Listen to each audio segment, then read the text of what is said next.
Welcome to Heaping Spoonful, a twice-monthly conversation with restaurateurs, chefs, growers, and others who have helped generate the legends associated with eateries across the Mid-South. The team at Benny Keith is proud to sponsor this adventure with the goal of preserving the stories that have helped cultivate an amazing food scene across the Mid-South. So kick back and enjoy a Heaping Spoonful. Good morning, everybody, and welcome to Heaping Spoonful, the podcast where we talk about the Mid-South food scene. My name is Brian McFadden. I'm chef and co-owner of Brewed and Barley down there in Dogtown in Argenta.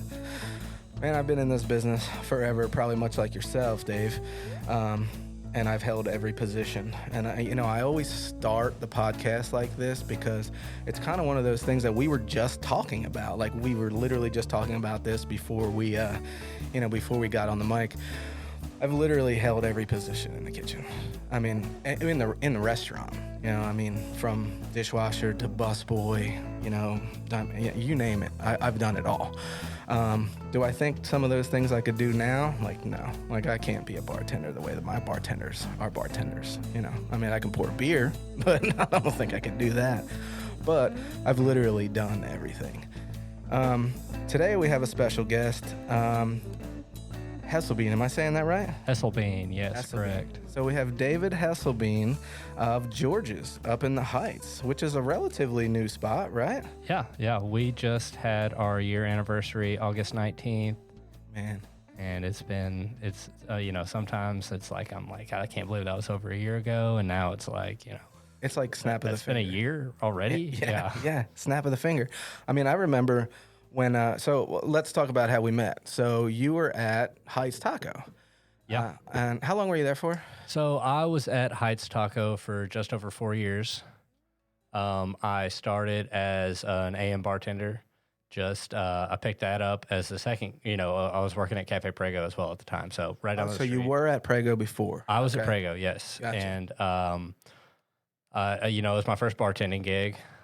So I was doing a lot of prep and learning a lot about cocktails. Yeah.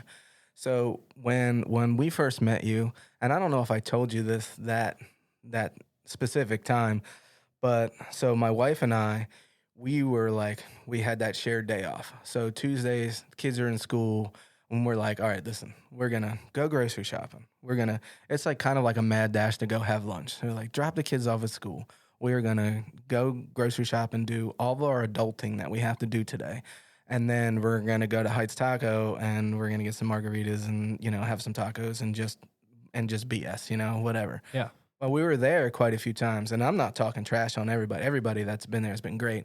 But you were behind the bar, and my wife turned to me. She's like, I like this guy. I like him better than the other guy. And I was like, yeah, he seems like a good dude. And then we started talking, and you were like, well, actually, I'm going to open up another restaurant. And I was like, oh, okay. Very cool. Very cool. So that's how we met, which is, to me, I love, obviously, we're in the business for a reason, I feel like they say, the first day of, owning a boat is the best, and it's also the last day of owning a boat is the best, type of thing. Oh yeah. It's like you get in the business because you love people. You're probably gonna get out of the business because of people too, but we'll see. Well, it's funny, whenever somebody moves on and gets a real job, they call it always, oh, congratulations, lucky you, you've made it out, you've escaped the restaurants, which we've all been there before. Yeah, I'll see you in 6 months. I've definitely, yeah. Oh, no kidding. Yeah, it's grass is always greener, right? Oh man. My ex-boss, who I still talk to, is a great dude, Spinnerstown Hotel back in PA. He always just say, the grass is greener because you're not over there messing it up. Exactly, yes. And, 100%. I've worked other jobs too, but it always comes back. Yeah, and, it's a tough industry sometimes, but like any job, you're going to have your good days, you're going to have your bad days. Yeah, and you know what? To me, the pros outweigh the cons. Exactly. Yeah, for sure. Oh, yeah. So let's talk about all right, so what first restaurant job? Okay, so first restaurant job was at a place called Charlie's Chicken in Fayetteville, Arkansas. Okay. And I was a freshman in college, and it was a little chicken shack 2 blocks away from my apartment. So I had a friend that worked there, and he's like, dude, it's so easy. I was like, all right. Yeah, it was easy. He was right. It was super easy. Basically, we had like kind of a cafeteria style setup. So I worked in the kitchen. I worked on as well as on the front house side, just like bussing, serving, all that stuff. And didn't fall in love with the restaurant industry at that job. I won $2,200 on a Kentucky Derby parlay and quit my job. Put in my 2 weeks that afternoon. That is awesome. That is awesome. I would totally do that. That was the first time I escaped the restaurant industry. How long did it take you to get back? So I blew through that money over the summer. Yeah. If I even made it to the end of the summer. And then I started working at a place called Guido's Pizza up there in Fayetteville and worked in the kitchen. And it was, just a bunch of buddies working in a pizza kitchen, exactly what it sounds like. But that is kind of where I started learning what goes into, the product we create, the food we make, and just how much work it takes. Like you see on TV and movies, this kitchen's dirty. It's like, no, it's not like that. You have to be, every night, it has to be wiped down, cleaned down 100%. And every morning it has to be set back up. That's every single day. You've got 2 crews coming in a lot of times. Yeah. And I was like, wow, this is a lot. We closed 2 hours ago and we're still in the kitchen cleaning up. Like, yeah, I didn't realize, what all goes into this. Mm-hmm. And that was just kind of my first taste of it.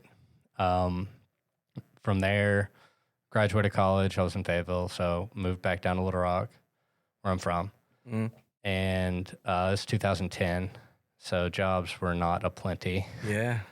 And I was living with one of my best friends. His name's Sam Baber. And his brother, Greg's one of my partners at George's. Oh, okay. And Greg said, we can get you, I can get you a spot at Cafe Prego where I'm working as a server. Nice. I was like, well, I've never worked front of house, but yeah, let's do it. That way I can at least make some money. Yeah. I remember first day there, it was still owned by Jacqueline Petite. Gotcha. And she was an interesting person to work your first serving job under. I did not, I thought that's what it was like, just all of the crazy things she did. Jacqueline, if you're listening, I'm sorry. But yeah, I couldn't even open a bottle of wine. Like it was blank slate completely. So were you doing like wine service and stuff like that? Like showing the bottle, doing the whole thing? Or? I mean, I should have been. I was definitely not. But, but I got to talk to people, and I like talking to people. Yeah. So it was, I got to meet a lot of new people. I got to, interact, and it was never a boring day, whether it was dealing with something crazy from Jacqueline's side or, hanging out with the crew, the front of house staff, and just, the bond there with all the servers. And, in every restaurant I've been in, there's a very unique bond between a lot of the front of house employees. Absolutely. So, just getting to experience that. And also, after a few years there, I realized, this is not a hard job. This is, I will likely get out what I put in. Yeah. So it was more of a aimless 20s, put your head down and work, go party after work. Yeah. And it was fun and it was sustainable. So, it took me a couple of years, but the more I evolved as a server and then eventually as a bartender at Heights Taco, I realized, how much fun the creative side can be and, just, getting out what you put in. And that was kind of a realization to me that, this is not just a job now, it's becoming a career. Yeah. So. And a lot of people have that realization, man. It's kind of like, I say it all the time. Like, I think, my wife gets upset when I say this because I'm like, this is what I love to do. Like, this is my passion. Like, I like to make people happy, like through food and service and drink and the whole experience of the whole thing, And I do consider myself lucky because it's what I like to do. And I just happen to make a career out of it, but a lot of people don't have that realization like you were just talking about. Like some people are like, man, I am just here to make money and I'm getting out. Or, like the restaurant business a lot of the times is like like a purgatory for people while they're going to school and, all that kind of stuff. Oh, yeah. But like you have that realization, and then because I had it too when I was come from kitchens, but then I was like, I got to learn front of the house because I eventually want to own my own spot. Yes. So now I'm going to go work front of the house.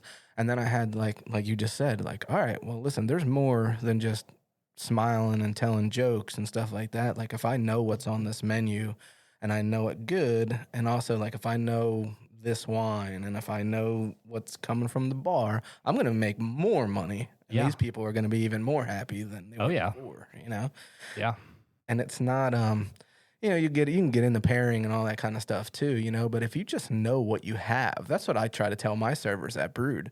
Like, listen, bro, like if you just know what you're serving, it's like, well, it's, wine can be tough. And it's the more you know, the more you realize you don't know. Yeah. But yeah, so like what I'll tell my servers is like, have just understand the way a certain wine works with a certain dish. Mm-hmm. And you don't necessarily have to know how every wine works with every dish on our menu. That's going to get exponentially crazy and you're going to drive yourself nuts. Yeah. But no, this Chardonnay goes well with our scallops tonight, or this Nebbiolo is going to pair great with the meatballs, and then also being able to distinguish between a wine you want to have with dinner and a wine you want to drink, just to be drinking wine. Yeah. That's fun too. For sure. And I think, like, obviously wine and beer are two totally different entities, but like I came from beer and then I got really into wine. I love both of them, you know, absolutely. But if you just know the styles too, yes. Like if you just know, like, okay, like the cab, okay, you're gonna get this out of a cab or out of a Merlot, you're gonna get this, or I mean, you mentioned Nebbiolo. I mean, you can. There's. Oh yeah, that's just because I'm working in an Italian restaurant. Yeah. I mean, there's just so much there. But if you just know the basics, Yes. And if you have somebody like yourself, like if one of your servers is like, hey, Dave, like this guy's asking about this, what's another thing? Just please ask, don't make anything up. Like, oh, absolutely. Come find me and be like, and I will help you. Absolutely. and if somebody is buying a reserve list bottle, or if you don't feel comfortable presenting that, like we've actually got a pretty decent, front of house that does really well with wine. So that I'm very thankful for, but I'm still, pressing knowledge, and we do a wine sales contest every month. Oh, that's pretty cool. Yeah. And I get the distributors involved sometimes as well, so they get stoked about it, and the servers love it. So now, what do they get? They get a Visa gift card. Very cool. Yes. Very cool. It's funny. We're always like looking for new things. Like, a lot of times we'll do like weekend specials or, that kind of stuff. Whoever sells this, the monthly wine sales that's a pretty good one. Now, do you have like the same people win all the time? So no, actually we don't. We've had different winners each month, and sometimes we'll do a different prize. Like the first one we did was Jordan. We have their Cabernet Chardonnay on the menu, and one of their national sales reps actually took me out there. His name's Kent Wagerman. Great guy, just hospitality driven. This guy is like, I went out there, I was so inspired just by their hospitality and what they do to, their buyers and their distributors and how they treat them. And he was like, excuse me, he was like, yeah, I'll throw in a Magnum to the winner. Nice. So it's like, all right, now they're really trying to sell some wine. Now they're selling it. Yeah. I can tell you, like, I've had, like, so do you do, like, not open for lunch, right? Just dinner? Just dinner. So do you do, like, I call it pre-shift. Some people call it stand-up. Like, you get your servers, your bartenders in, talk to them about specials. We do pre-shift, yes. So we do it, we serve lunch, too. But so we'll do it before lunch, and we'll do it before dinner. Actually, before we sat down, right before I saw you downstairs, I was like texting my sous chef and being like, in pre-shift today, you make sure you talk about this. Yes. This is what you need to talk about. But we'll do like that. We have a new wine. Let's taste this. Or, we just had, we got fall cocktails we're working on, that kind of stuff. Let's taste this. We do that kind of stuff. Obviously, the more knowledge, they're going to be able to sell more. But there's also in that pre-shift where I'm like, why is Ethan selling all the specials, guys? Yeah, yeah. Like, come on, guys. Pre-shifts, depending on my mood, can either be fun or not so fun. Yeah. But yeah, it's a time where you want to get everybody pumped up and ready to go into the shift with, positive attitude and just, good vibes for hospitality. Absolutely. So we also do like, I want to know, like, always ask like first time customers, like where we're at, it's like, yes, is this your first time here, blah, blah, blah.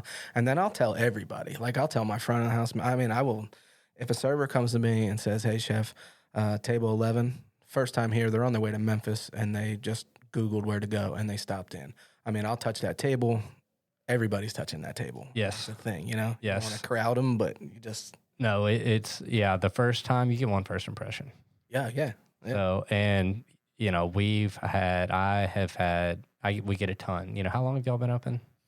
Man, June was 4 years. Wow. It's crazy. It's crazy. I mean, you talk about like you guys open for a year, like we can talk about COVID if we want to, but I mean, 4 years, like we didn't even know. Like one of our regulars actually was like, hey, Bray, 4 years today. And I was like, wow. Oh my God, it is. It's like, okay. Every time I say that to somebody, we're like, bro, you didn't know when you hit your 4-year anniversary. I was like, do you realize what happened in the last 4 years? Like, to me, like after COVID, like we just opened. Exactly. You know what I mean? And now we were open for a year and a half, but it was like a soft opening, Yeah. a year and a half, 2 years before like everything, well, it's never going to be normal again, but so when I hit the 4 years and I have like my regulars like telling me, they're like, bro, you really didn't know it was your 4 years? I'm like, no, it was on the radar. Yeah. But I was busy this morning. I had to run the will call. There's still things going on, which is why we're at 4 years. Exactly. Yes. This is what we're doing, But, I say this often, man, is not a lot of people. Now, a lot of people that listen to this podcast do, but I can tell you that I know like there's a lot of people out there that don't really know what goes into the whole restaurant. Or some people just have food, man, and they don't run bars also. Or a crazy, wine program like you have and that kind of stuff. Yeah. So this is what we're going to do. We're going to take a quick break. Okay. All right. And then we're going to get in, and I want to talk about like my experience at George's. Yeah. Which was awesome. And I want to talk about like future and stuff like that. So, all right, we're going to take a quick break and then we'll be right back with Heaping Spoonful. I hope you're enjoying this episode of Heaping Spoonful. We at Benny Keith Foods enjoy talking about the food scene almost as much as we enjoy providing the top quality ingredients that help restaurateurs and chefs across the Mid-South create their magic. Now let's dive even deeper into the culinary world with your host, Chef Brian McFadden. All right, everybody, welcome back to Heaping Spoonful. It's the Mid-South podcast where we talk about the Mid-South food scene. I'm sitting here with David Hesselbein of George's up in the Heights. And Dave, I want to talk about my experience at George's because it was a long time coming. And, for a couple different reasons, okay? Oh, yeah. One, I mean, I own a restaurant, so I'm freaking You're busy. it's a thing. Yes. It's a thing. Now, I've been very blessed, and there is not enough wood in this building to knock on, and that was not wood that I just knocked on. There's not enough wood in this building to knock on, but I have an unbelievable staff right now to the point where here and there, not all the time, but here and there, I can be like, hey, I'm going to take off on Saturday night. My business partner is my cousin, him and his wife, me and my wife. We're going to go see a play, and we're going to go out to dinner, okay? It's all you guys, and I know you can do it. I know you can do it. Which, I mean, man, I don't have to pump them up too much. I have a amazing sous chef right now, and I even have a number 3 in Kate Rosen, who's just awesome. But with that being said, it was on the calendar for like over a month. And I reminded everybody every day that I was off that Saturday. You know? So, but George's is a popular place, man. I mean, you guys are killing it right now. Yes. So every time I would call, well, mostly it was my wife. I'd be like, babe, just call today. She's like, babe, they're booked, man. They're booked. And then I ran into you at 4:15. Oh God. Yeah. At night. Yeah, it was kind of a late night, for both. It wasn't like super late. I was only on like maybe my second tall boy or something like that. My second PBR. I think I was on my 14th little high life pony. Little pony. Yeah. We're sitting here talking about great Italian wine. Yes. And then this is what we drink when we get done. Well, I was drinking Fernet too. So. Yeah. Well, there you go. There you go. But I saw you, and I hadn't seen you in a while. It's been a while. Yeah. So I was like, man, I'd love to get into the spot, man. My wife's been dying to come up there. I am, what a lot of people don't know. So I'm from Philadelphia, okay? And a lot of people know that, but big Italian roots in Philly. I mean, I'm Irish, but I mean, yes. I grew up in Philly, so it's like, it's Italian, man. I mean, there's a lot of Italian influence there. So, man, I am a sucker for Italian food. And I do think that certain Italian places, like, you got to have, like, I don't want to say your basics, but you have to have your staples. It's just like beer and wine. Like, you have to make your staples fantastic, and then everything else you can branch out on and do your thing. Yes. So anyway, we'll get into that in a second. But I said to you that night, I was like, man, let me get your phone number. And you were like, dude, just text me. I'll get you in, and you did. And, I kind of, I can't say that word on the podcast, but I was kind of like, yeah, I know a guy. But man, we came up, and can we talk about Barnaby's? Yes, yeah. So we walk in the door for our reservation, and it looks like you're walking through a wall. You're like, yes, we have a hidden door in our wall at the host stand. And it's probably the prettiest door I've ever seen, to be honest with you. So, I need to shout Cash River out. They designed that, and they did all of our millwork, all the woodwork in the building, and they did an excellent job. Like, I don't even know. It's somehow like an ancient and futuristic technology at the same time. I don't know how the hinge works. You can't even see it. So awesome. It seamlessly closes right into the wall. That's so cool. But, so we go through this big door, and then it opens up, like, and there's like people in there. I'm like, okay, there's people behind the wall. Yeah. Okay. And everybody's sitting down and drinking and eating, and it's quiet, but it's not like weird, like it's a really good ambiance back there. You have one of our favorite bartenders behind the bar in Lauren. Yes. Who's awesome. Lauren Adams. She has been a savior to me, and just being when we started George's, I was doing all of the cocktails and all of the bar program with the help of, I don't know if you know David Cohn. I don't. He used to be over at Southern Glazers, and he worked there for 40 years. Oh, wow. He and I actually went to school with his daughter growing up. So he and I always say to him, take me back to the summer of 2023. We tasted 500 wines. Oh, man. And so we set up the list. And then I was also working on doing the cocktail program.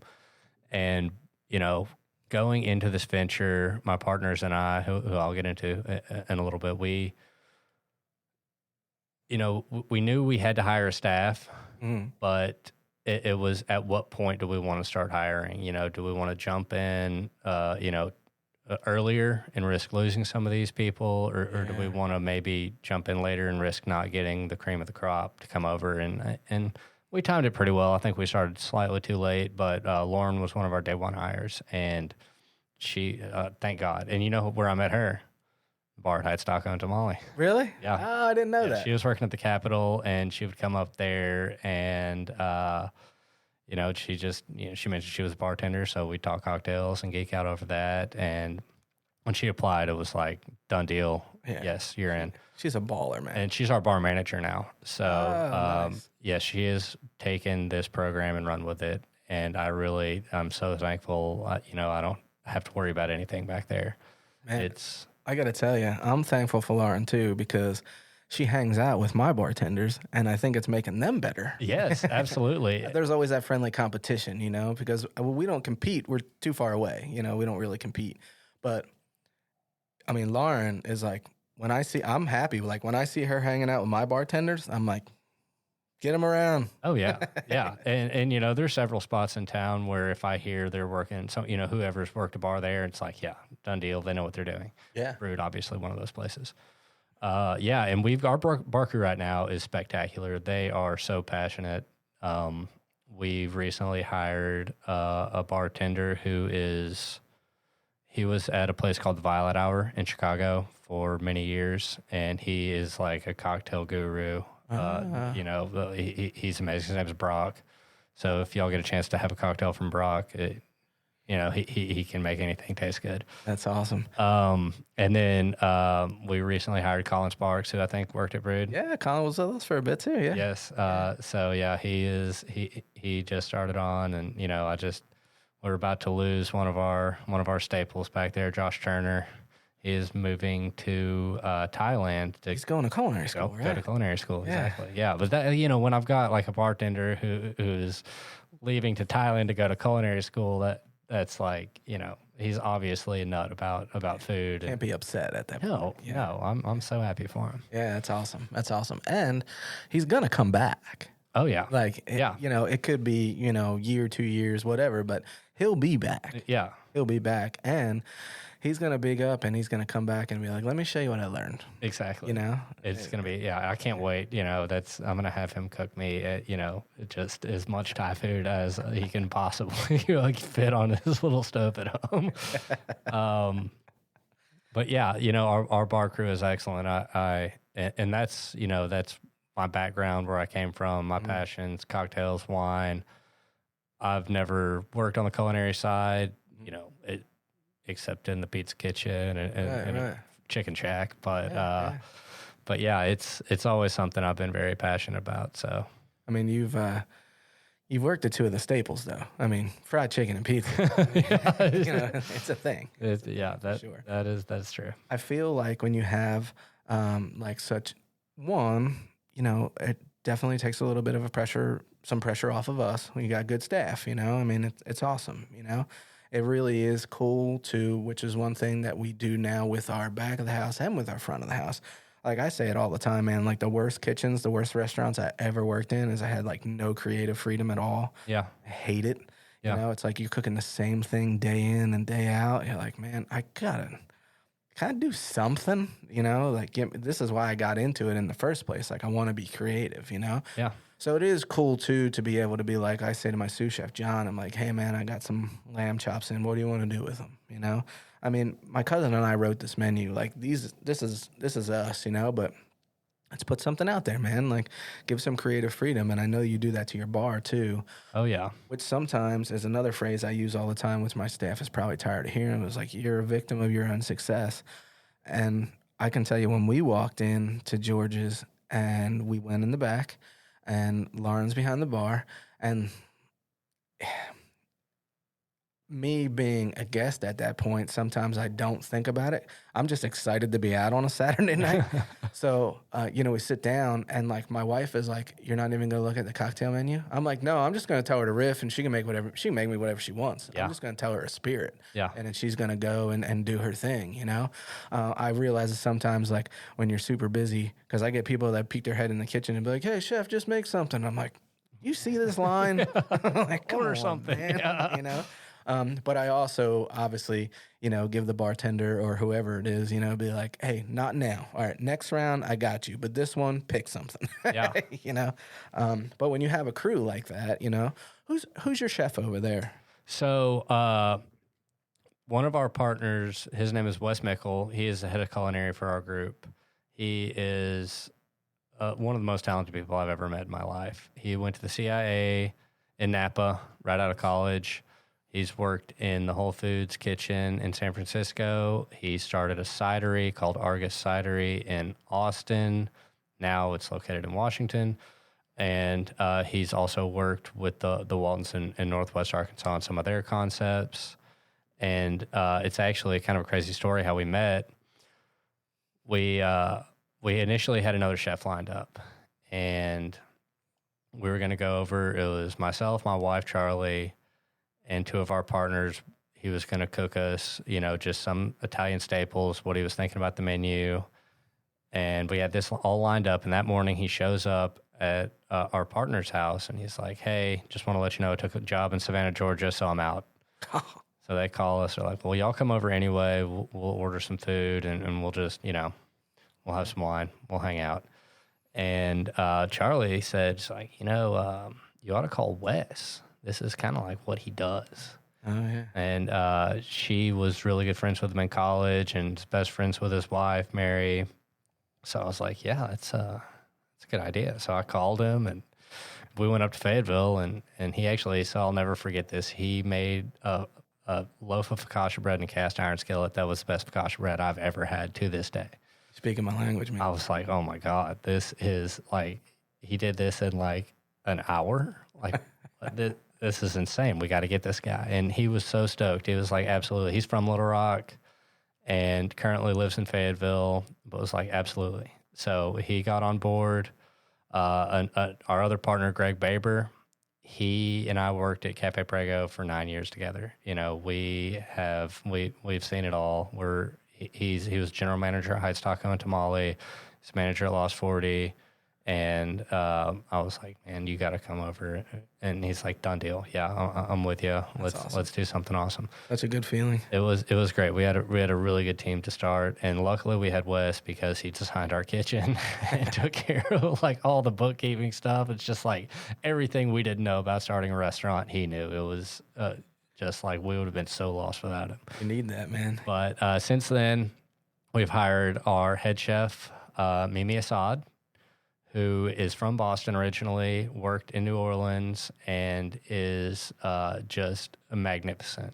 Like, she has turned our kitchen around. Like, we dove in head first to this concept, and we're heavy on the prep side. So a lot of our entrees are prepped out every morning. We make our pasta, we make our sauces. We try to make it as simple as we can, but at the same time, we want to be elevated enough to where, we're going to have several dishes that are on saute that you're building at the stations and all that. And when we first opened, how I mentioned earlier, like probably should have started hiring a little bit sooner. Well, we needed some good hands in the kitchen. And since she's been on, we've also hired a Sue Case Samano, who is at Capeo. Oh, okay, yeah. Yeah. I was going to say, I know that name. Yes, so right down the street from you. And cool. They have, consistency and just everything is they're hitting the nail on the head right now with all that. So, man, after break, we started talking about like how I feel like Italian spots like gotta have like you gotta hit the staples really good. Yes. And then you can then you branch out and you make it yours, that type of thing. Yes. So my wife will tell you that anytime we go to an Italian restaurant, I am like, give me the meatballs. Meatballs. And I think that you can judge an Italian restaurant, not solely, but you can get a good feel from an Italian restaurant from their meatballs. Yeah, I mean, well, if they're bad, it's going to be a bad Italian restaurant. Well, yeah. Yeah, if they're good, you still got to try the other stuff to make sure it's a good Italian restaurant. So we sat down. We had, oh man, I feel like a jerk. I forget who our server was, but he was awesome. Is Justin, is that right? John Turnbull. Yes. Tall, dark hair. Yes. Little beard. Yes, yeah. Great server. Had answers to every question. But my wife gave me the old, we were going to order appetizers, and we kind of gave him the like, you order the appetizers for us. And he wasn't going to order the meatballs. And I was like, that's fine. He's ordering for us. We'll let it go. And then like he turned his back to walk away. And I was like, time out, man, bring the meatballs. And they came out on that beautiful dish. And my cousin went to like reach over, and I was like, "Can you stop already? Just stop." And that meatball just melted in my mouth, man. And that's a thing. So to me, it seemed a little bit more of a traditional meatball, but the texture on it, like the texture wasn't dense. I mean, it was just like butter. It was crazy. It is. It's crazy. It's almost like a little bit of a crispy outside with like a pate feel in the middle. Yes. And there are 40 ingredients in that meatball. That doesn't surprise me. So it's it was definitely almost like a scientific formula trying to come up with that. And I had nothing to do with that. So, but yeah, just having people that I rely on to put something like that out there, and me not even have to worry about, is this going to taste good? It's like, I know it's going to taste good. Wes created this, or Mimi, or Case, or whoever. It's a very, it's a relief just having people like that working with. And they're hard to find, man. They're really hard to find. And when you get them, you got to hold on to them. Yes. Got to hold on. Yeah. We have, and you talk about like ingredients and dishes. Like we're working on some menu changes and stuff. And there's a couple recipes where I'm like, so what happens is like, obviously nothing gets put on the menu without a recipe. Like you have to have a recipe. Okay. Because if I'm not there, or if John put this recipe together, and you people listening out there can't see what I'm doing, but it's the old list, like tossing ingredients in a bowl and just guessing. No. Like that can't happen. No. Because if I'm making a recipe, you need to be able to make it the same exact way. Exact same way every single time. Yeah. So sometimes like one of my people will come and they'll like lay a recipe down, and I'm like, well, this tastes great. Dude, but are all these ingredients necessary? Like, can you taste this? Does it work? Does it do this? And then I make it. And I'm like, okay, this works. Yes. Yeah, this is where it needs to Oh, be. yeah. Now, if somebody wants how often do you change the menu? So we change seasonally. Okay. And we actually, we'll tweak it as needed, based on what ingredients we can get and what's in season, and just, what people are, feedback of customers as well will heavily influence our menu, Oh, yeah. People are, they say the eggplant parm is too cheesy, or the chicken parmesan is too much sauce, or it's too sweet. We'll adjust based on, but it's not just going to be one review that we read and we're like, change up everything. But Absolutely. We'll all that goes into the decision to change a dish or to change the menu. But yeah, we do seasonal changes. So once every 3 months or so, we'll bring in a fresh menu, and we'll keep all the staples on there. You have to. We'll just sub out like peaches for apples, or stuff like that. Yeah. Whatever's going on, we're lucky to be in Arkansas where we have the amazing produce. Yes, that we get from Benny Keith. Truth. Yes, man.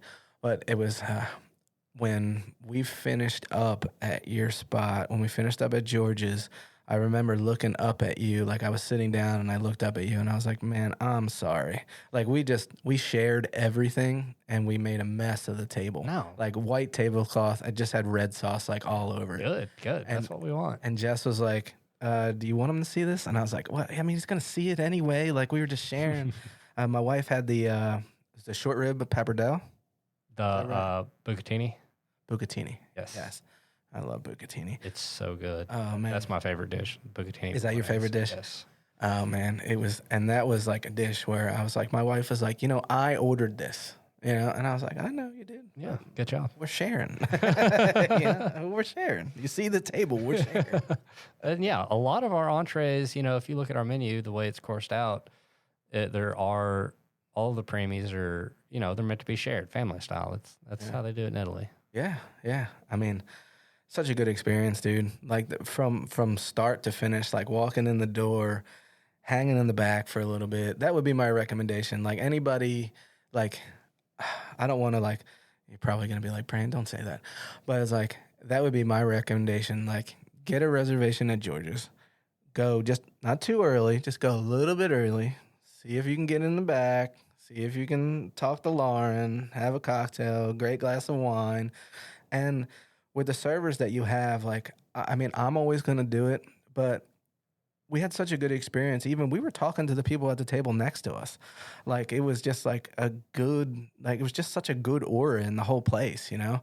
But get the reservation, go in just a little bit early, have a drink at the bar if you can get in, and then sit at the table and let your server do what they're good at, you know?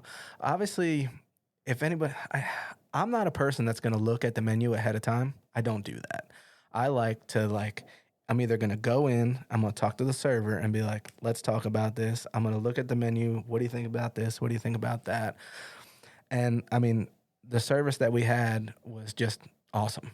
You know, and I think the kid did a great job. You know, I mean, that's kudos to you too. I mean, we really we press hospitality. That is probably our main concern is when we get our Resi score back and we see, you know, people leave reviews and we know who took care of them, and it's like this person really enjoyed the service, and our service is always we're gonna try to make it as outstanding an experience as possible with our service.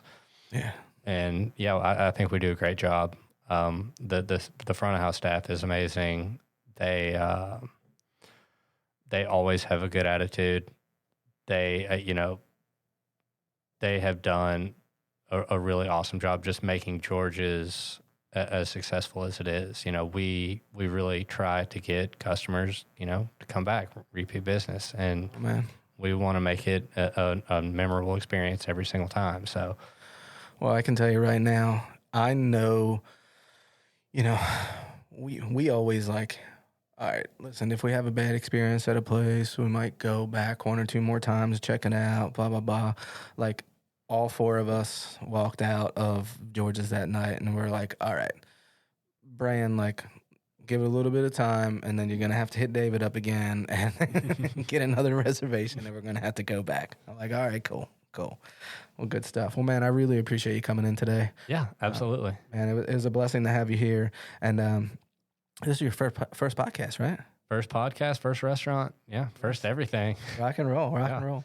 Well, this is my first time hosting a podcast, so we'll get my feet wet a little bit, and then we'll have to have you come back, and we'll check out George's again after year 2. Let's do it. And see what's changed and talk about it from there, man. Yeah. I have no experience on podcasts, but from what I can tell, you're doing a great job. Trying. Yeah. The effort is there. We'll see what happens. Absolutely.